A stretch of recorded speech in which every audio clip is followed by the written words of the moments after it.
мюзиклны Түбәнкама нефтехим бүлеп биргән 100 мең сумга төшерәләр.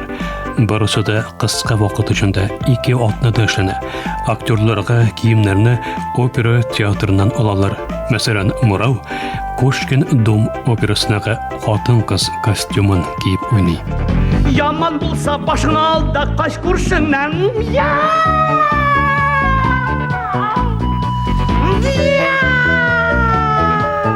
Сценаристларның Мурау Батырның икенче өлешендә, хәзергечә әйткәндә, икенче сезонында төшерергә теләгән, ләкин моңа республикада акча табылмаган. Нисиле бу койрыгы кош башы мәче, аңлатып бир төлке пистер тәрҗемәче.